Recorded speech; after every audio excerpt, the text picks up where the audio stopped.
السلام علیکم ورحمۃ اللہ وبرکاتہ۔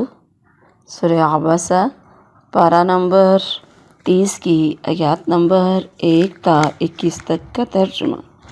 اعوذ باللہ من الشیطان الرجیم، بسم اللہ الرحمن الرحیم۔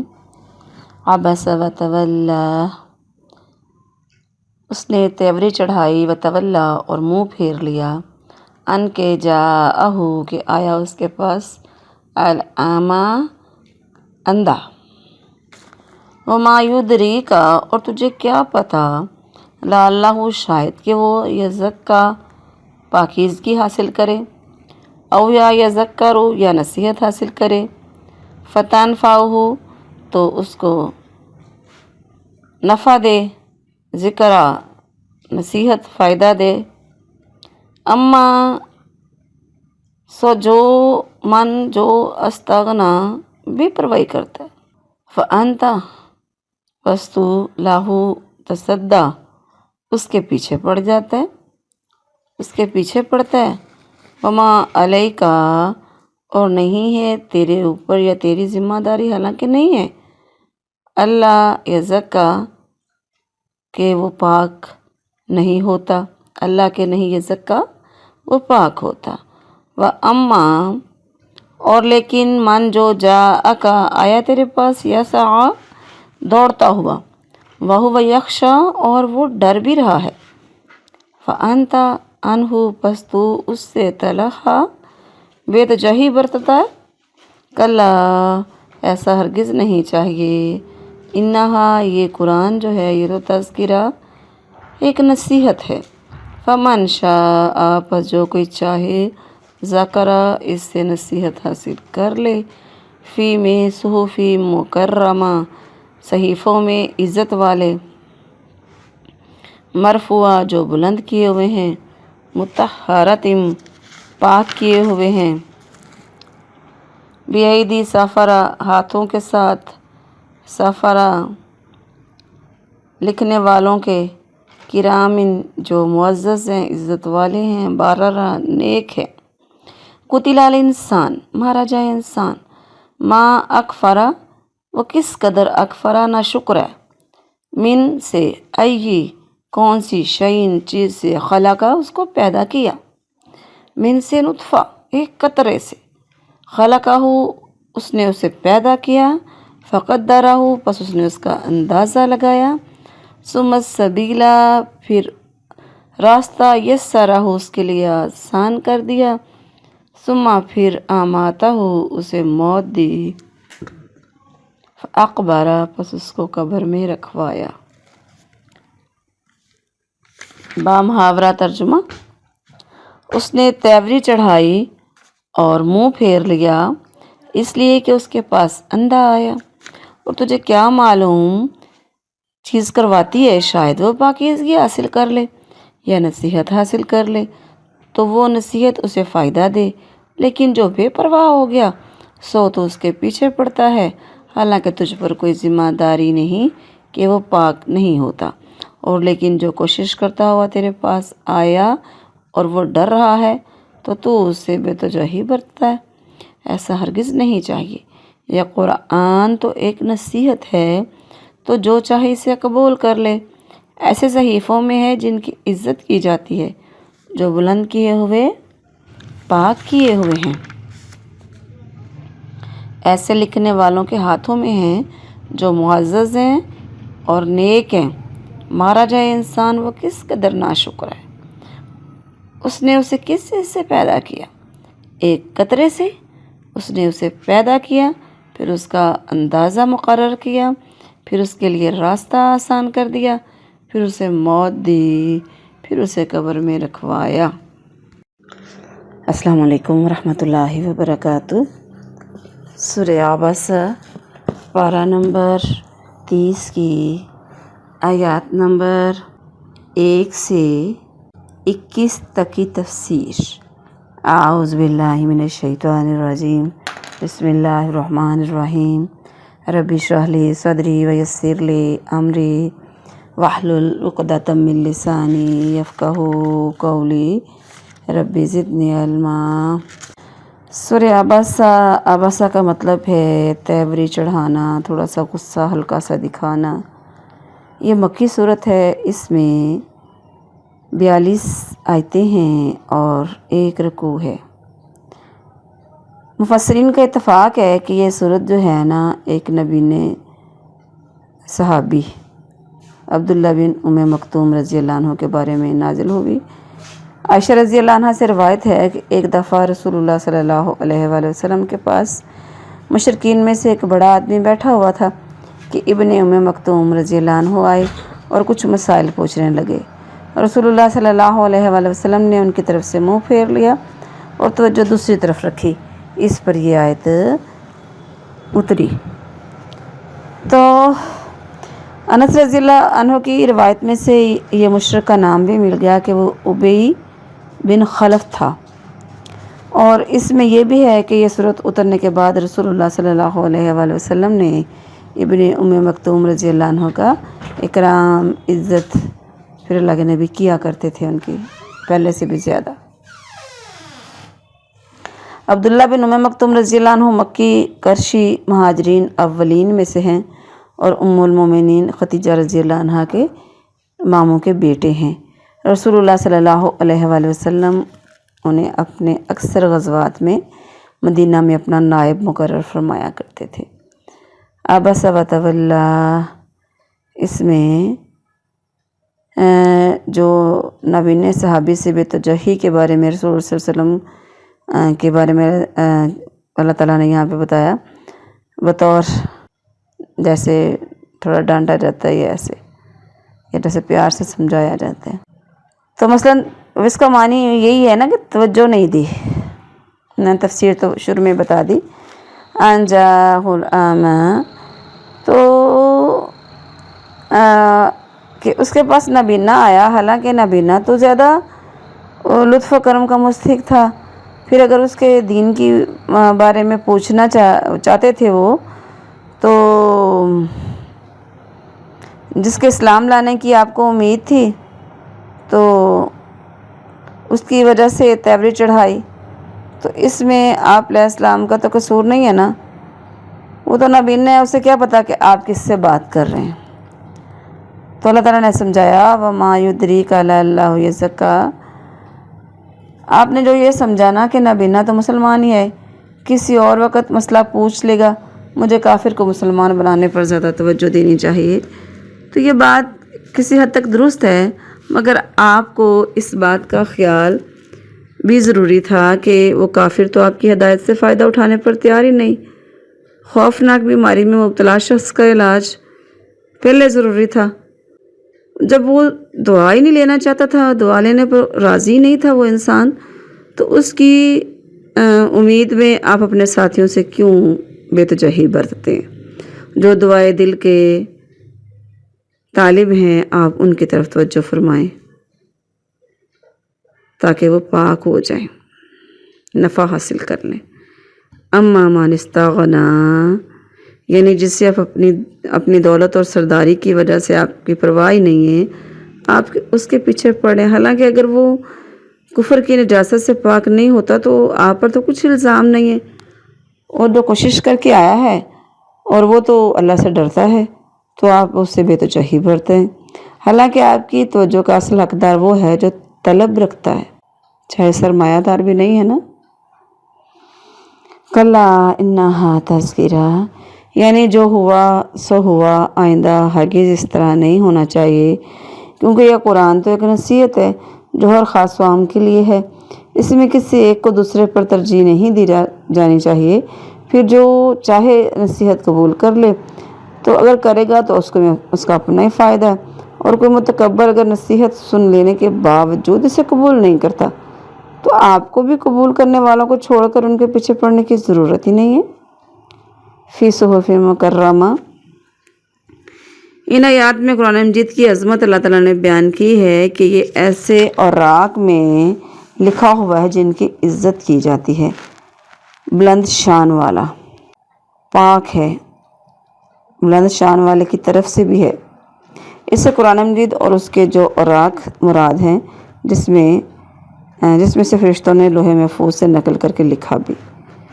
وہ بھی جن میں قرآن کے کاتب صحابہ کرام رضی اللہ عنہم نے رسول اللہ صلی اللہ علیہ وآلہ وسلم سے سن کر لکھا، اور وہ بھی جن میں سے ان سے نقل کر کے لکھا گیا اور جو قیامت تک لکھا جائے گا۔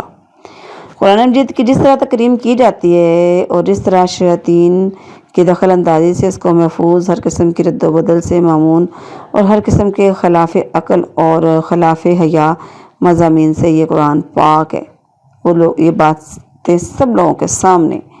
اس کی ان خصوصیات کا اندازہ اس وقت ہوتا ہے جب اس کا موازنہ دوسری آسمانی کتابوں یا اس کے علاوہ باقی غیر آسمانی کتابوں سے بھی کیا جائے نا، کیونکہ ان میں تو رد و بدل جو ہو گئی۔ اس لیے ہمیں بھی قرآن مجید کی زیادہ سے زیادہ عزت کرنی چاہیے، اٹھاتے وقت، رکھتے وقت، تلاوت کرتے وقت، یعنی ہر وقت ادب کو ملحوظ رکھا جائے، کیونکہ شاعر اللہ کا احترام بہت ضروری ہے۔ بیعیدی سفرہ، یعنی ان آیات میں اللہ تعالیٰ نے قرآن مجید لکھنے والوں کی تعریف فرمائی ہے، چاہے وہ فرشتے ہوں یا کاتبین وحی ہوں، صحابہ ہوں یا کوئی اور ہوں۔ فرمایا یہ لوگ اللہ کے بہت عزت والے اور بہت نیک ہے۔ اس طرح کتابت کے علاوہ اس کا پڑھنا پڑھانا بھی سب سے بہتر اور نیک ہونے کی دلیل ہے۔ عثمان رضی اللہ عنہ سے روایت ہے کہ نبی علیہ السلام نے ارشاد فرمایا کہ خیرکم من تعلم القرآن وعلمہ، تم میں سے بہترین وہ ہے جو قرآن سیکھے اور سکھائے۔ تو اس لیے میں ایک امام صاحب کا کال پڑھ رہی تھی، اس نے بتایا کہ کبھی بھی 3 لوگوں سے چوتھی لوگوں کی قسم میں شامل نہ ہونا، صرف 3 قسم کے لوگوں میں سے شامل رہنا۔ نمبر 1 قرآن سیکھنے والے، نمبر 2 قرآن سکھانے والے، یعنی دین کا علم سکھانے والے، دین کا علم سیکھنے والے، نمبر 3 ان کی ہیلپ، ان کی مدد کرنے والے۔ اس کے علاوہ چوتھی قسم کے لوگوں میں شامل نہ ہونا۔ قتل الانسان ما اکفر، یہاں پہ سخت سے سخت بددعا دی گئی ہے اللہ تعالیٰ نے، تو کیونکہ یہ انسان سے کہا گیا جو متکبر ہے نا، جو حق بات سننا ہی نہیں چاہتے، انہیں کے لیے بددعا کی گئی۔ ما اکفر یعنی کتنا ناشکر ہے، اتنی نعمتوں کے باوجود کون سی چیز ہے جس کی وجہ سے ناشکرہ بنا ہوا ہے۔ من ای خلق، یعنی اس شخص کو، متکبر انسان کو، یہ بات کس طرح اس پر سجتی ہے جسے اس کے بنانے والے نے ایک منی کے ایک حقیر قطرے سے پیدا کرنے کے دوران اس کی ہر چیز کا اندازہ مقرر کیا کہ اتنی مدت میں نطفہ، پھر علقہ، پھر مضغہ، پھر بے روح، پھر جاندار، پھر خوبصورت انسان، پھر اس کی ہر چیز اندازے سے بنائی، کوئی چیز بے ڈب ایسے نہیں بنائی کہ برا لگے۔ پھر ماں کے پیٹ میں وہ سب کچھ فرشتے سے لکھوا دیا جو اس نے زندگی بھر کرنا تھا۔ فقدرہ، یعنی اس کا مطلب یہی ہے۔ ثم السبیل یسرہ، پھر اس کے لیے راستہ آسان کر دیا۔ اس کے 3 معنی ہو سکتے ہیں۔ پہلا یہ کہ ماں کے پیٹ سے نکلنے کا راستہ آسان کر دیا، ورنہ ان تنگ ہڈیوں کے اندر سے نکلنا مشکل تھا، وہیں مر جاتا اور ماں کی بھی موت کا باعث بنتا۔ دوسرا یہ کہ خیر و شر میں سے جس راستے میں چلنا چاہے وہی اس کے لیے آسان کر دیا، اور تیسرا یہ کہ صحیح راستے کی پہچان اس لیے آسان کر دی جس سے وہ اپنے پیدا کرنے والے پر ایمان لا سکتا ہے۔ یہ تینوں معنی ہی درست ہیں۔ ثم مات فاقبر، پھر اسے موت دی جو آخرت کی مصلحت کے تحت ضروری تھی، پھر اسے قبر میں رکھوایا۔ اگر وہ یہ احسان نہ کرتا تو یہ جانوروں کی طرح زمین پر پڑا رہتا، پھر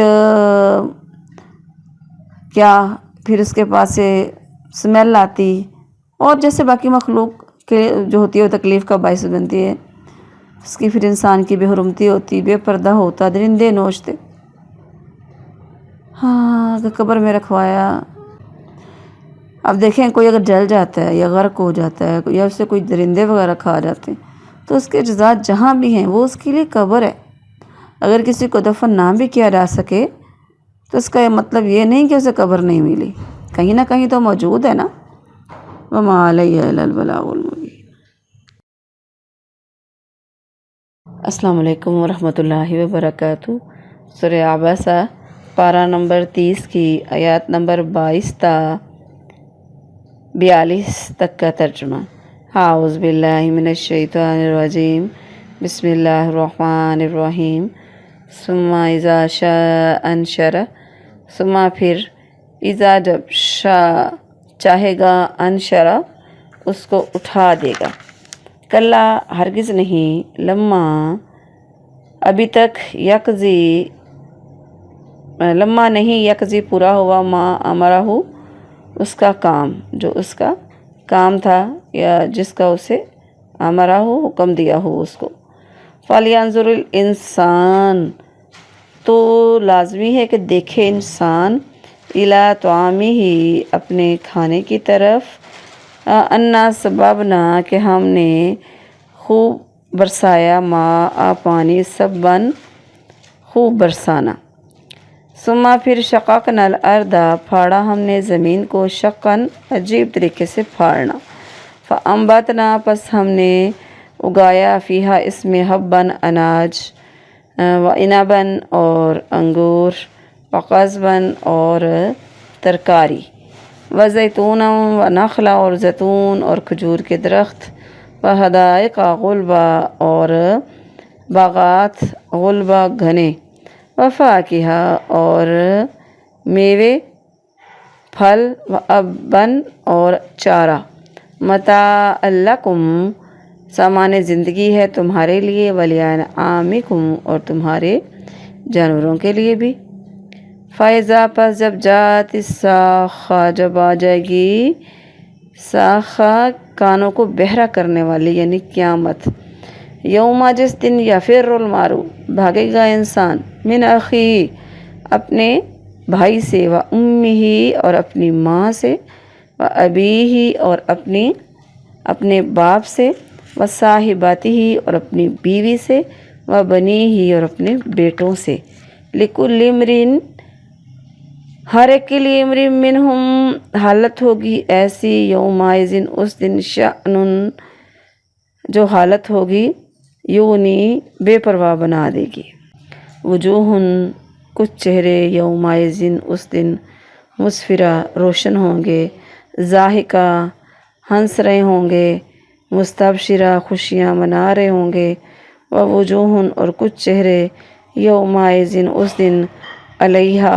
ان کے اوپر، چہروں پر، غبرہ ایک غبار ہوگا، ترہقہا ڈھانپ رہی ہوگی ان پر، قطرہ سیاہی، اولئک ہم الکفرہ یہی ہیں لوگ جو کافر ہیں، فاجر فاجر ہیں، نافرمان ہیں۔ محاورہ ترجمہ، پھر اسے جب چاہے گا اٹھائے گا، ہرگز نہیں ابھی تک اس نے وہ کام پورا نہیں کیا جس کا اس نے اسے حکم دیا تھا، تو انسان کو لازم ہے کہ اپنے کھانے کی طرف دیکھے کہ ہم نے پانی برسایا، خوب برسانا، پھر ہم نے زمین کو پھاڑا، ایک عجیب طریقے سے پھاڑنا، پھر ہم نے اس میں اناج اگایا اور انگور اور ترکاری اور زیتون اور کھجور کے درخت اور گھنے باغات اور پھل اور چارہ تمہارے لیے اور تمہارے مویشیوں کے لیے، سامان زندگی ہے۔ پس جب کانوں کو بہرا کرنے والی قیامت آ جائے گی، جس دن آدمی اپنے بھائی سے بھاگے گا اور اپنی ماں سے اور اپنے باپ سے اور اپنی بیوی سے اور اپنے بیٹوں سے، اس دن ان میں سے ہر ایک انسان کی حالت ایسی ہوگی جو اسے دوسروں سے بے پرواہ بنا دے گی۔ کچھ چہرے اس دن روشن ہوں گے، ہنستے ہوئے، بہت خوش، اور کچھ چہرے اس دن ان پر غبار ہوگا، ان کو سیاہی ڈھانپتی ہوگی، یہی ہیں جو کافر ہیں، نافرمان ہیں۔ السلام علیکم ورحمۃ اللہ وبرکاتہ۔ سورہ عباسہ پارہ نمبر 30 کی آیات نمبر 22 سے 42 تک کی تفسیر۔ اعوذ باللہ من الشیطان الرجیم، بسم اللہ الرحمن الرحیم، رب اشرح لی صدری ویسر لی امری واحلل عقدۃ من لسانی یفقہوا قولی، رب زدنی علما ثم اذا شاء انشر۔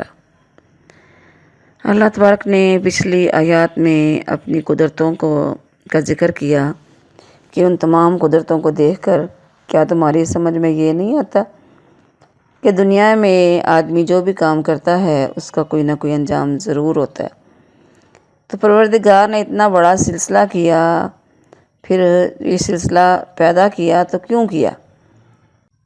کوئی اس کی نعمتوں کو بھول کر بتوں کی پوجا کرتا رہے اور کوئی ظلم کرے یا کسی پر ظلم ہو؟ کیا اس لیے اللہ نے پیدا کیا یہ سب کچھ؟ مرنے کے بعد سب برابر ہو جائیں، ایسا نہیں ہوگا۔ نہ اللہ تعالیٰ دوبارہ زندہ کر کے باز پرس فرمائے گا اور نہ کسی کو اس کے عمل کا بدلہ ملے گا۔ کوئی انسان ایسا سوچے نا کہ اللہ تعالیٰ پوچھے گا نہیں دوبارہ زندہ کر کے، یا اس کو اس کے عمل کا بدلہ نہیں ملے گا، ایسا ہوگا ہی نہیں۔ ایسا سوچنا ہی بے ادبی ہے۔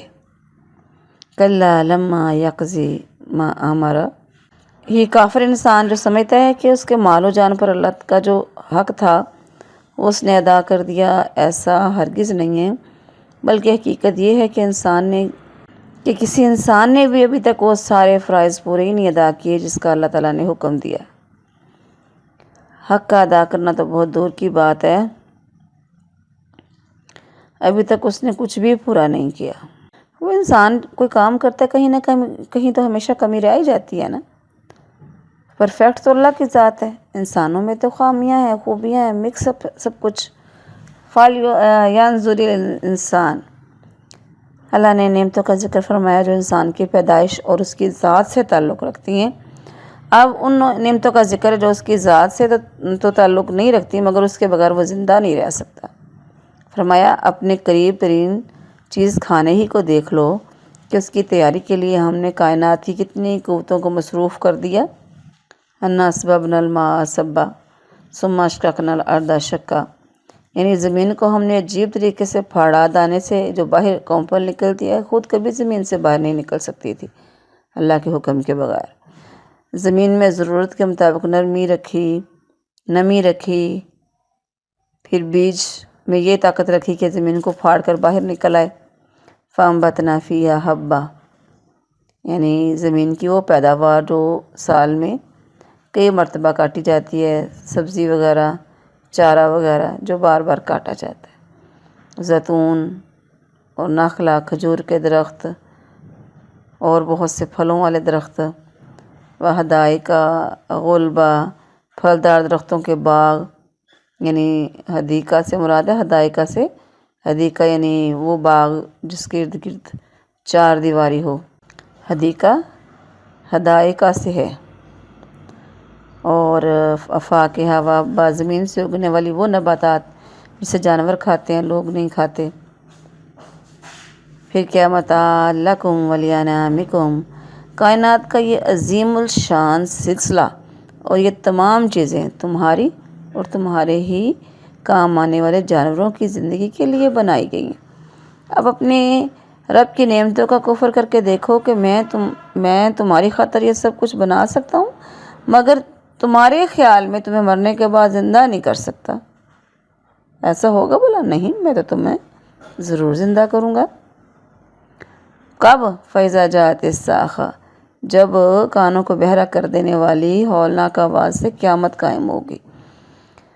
اگلی یہ جو آیات ہے نا، آیت نمبر 34 سے 36، جب بھی میں یہ پڑھوں اور جب بھی کسی سے بات کرتی ہوں تو یہ آیتیں میرے ذہن میں خاص طور پر رہتی ہیں۔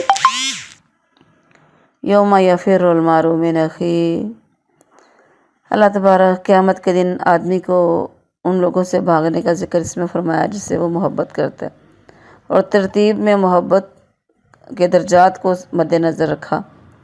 پہلے اس کا ذکر فرمایا جس کے ساتھ کم محبت ہوتی ہے، یعنی سب سے پہلے انسان کی سب سے کم محبت بھائی سے ہوتی ہے۔ مارو من اخی، اپنے بھائی سے بھاگے گا۔ بڑھتے بڑھتے پھر کیا آخر میں بیٹوں کا ذکر فرمایا جن کے ساتھ انسان کو سب سے زیادہ محبت ہوتی ہے۔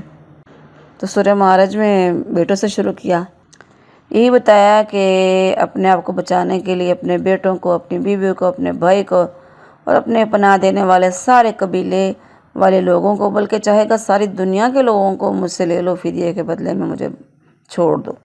بھاگنے کی وجہ قیامت کے واقع ہونے کی وجہ سے پیدا ہونے والی گھبراہٹ اور بدحواسی ہے، حتیٰ کہ رسول اللہ صلی اللہ علیہ وآلہ وسلم کو چھوڑ کر باقی انبیاء علیہ السلام بھی نفسی نفسی کہہ رہے ہوں گے۔ اس کے علاوہ یہ بھی خوف ہوگا کہ کوئی رشتہ دار کوئی حق مانگ لے تو کیا ہوگا، اس کے خلاف کوئی شہادت نہ پیش کر دے اور ظلم کے بدلے میں اس کے گناہ نہ کہیں اس پر پڑ جائیں۔ تو لِكُلِّ امْرِئٍ مِّنْهُمْ يَوْمَئِذٍ، یعنی حدیث میں آتا ہے اللہ کے نبی نے فرمایا تم ننگے پاؤں ننگے جسم بغیر ختنہ کی حالت میں اٹھائے جاؤ گے۔ عائشہ رضی اللہ عنہ فرماتی ہیں میں نے کہا ہے اللہ کے رسول صلی اللہ علیہ وآلہ وسلم پھر تو مرد اور عورتیں ایک دوسرے کو دیکھیں گے؟ آپ علیہ السلام نے فرمایا معاملہ اس سے سخت ہوگا کہ یہ بات ان کی سوچ میں بھی آئے، یعنی وہ سوچیں گے بھی نہیں کہ ہم کسی کو ایسے دیکھ رہے ہیں، ذہن میں ہی نہیں آئے گا۔ وجوہ یومئذ مسفرہ، چہروں پر یہ روشنی اعمال نامے کو دائیں ہاتھ میں جب ملے گا تو اس کی خوشی کی وجہ سے ہوگی۔ وجوہ یومئذ علیہا غبرہ، یہ دنیا میں بھی انسان وہ کہتے ہیں نا بڑے مثال دیتے ہیں دکھ اور سکھ کی دو ذاتیں، تو ایسے ہی جب وہ خوشیوں والا چہرہ بھی نظر آ جائے گا اس کے چہرے کے اوپر سے خوشی ٹپک رہی ہوگی، اور غبار والے چہرے بھی ہوں گے، ان کے چہرے سیاہی والے پریشان کن فاجر چہرے ہوں گے۔ اللہم لا تجعلنا منہم۔ الحمدللہ ہماری سورہ عباسہ مکمل ہو گئی۔ اللہ تبارک ہم کو عمل کی توفیق عطا فرمائے۔ وما علیہ الا البلاغ المبین۔